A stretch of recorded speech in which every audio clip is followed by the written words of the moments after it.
Assalamualaikum warahmatullahi wabarakatuh. Saya Dian Ismawanti dari semester 3 kelas A. Di sini saya akan mereview pertanyaan tentang hukum administrasi negara pada pertemuan ketiga.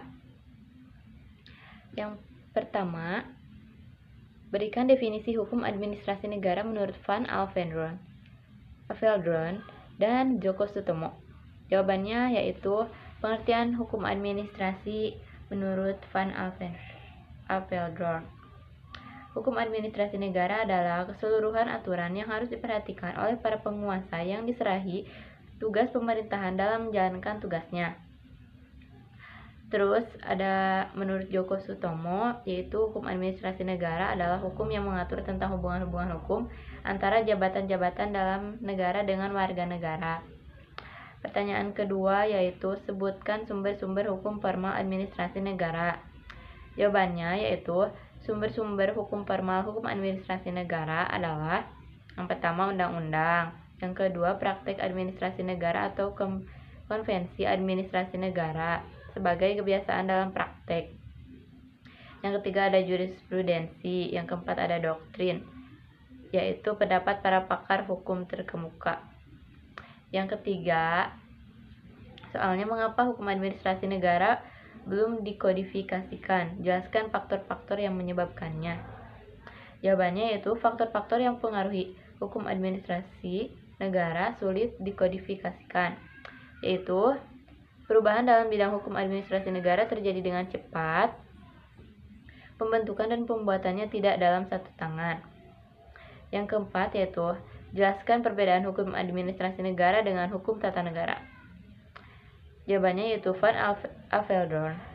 Hukum administrasi negara adalah keseluruhan aturan yang harus diperhatikan oleh para penguasa yang diserahi tugas pemerintahan dalam menjalankan tugasnya.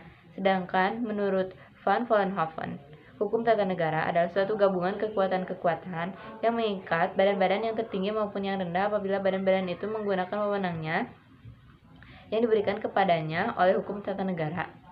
Yang kelima yaitu ada jelaskan hubungan hukum administrasi negara dengan hukum tata negara. Jawabannya yaitu pada awalnya hukum administrasi negara merupakan suatu kesatuan dengan hukum tata negara.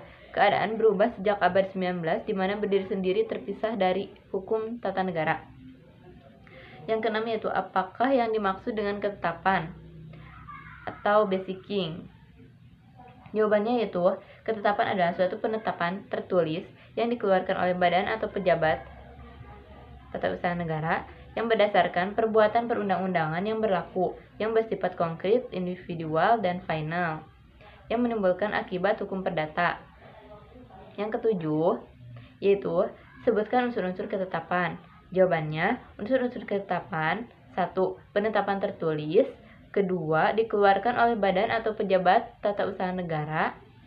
Yang ketiga ada didasarkan pada peraturan perundang-undangan. Yang keempat bersifat konkret, individual, dan final. Yang kelima ada menimbulkan akibat hukum bagi seseorang atau badan hukum perdata. Soal ke-8 yaitu sebutkan macam-macam ketetapan. Jawabannya 1. Ketetapan positif. Yang kedua ada ketetapan negatif. Yang ketiga ada ketetapan deklaratoir.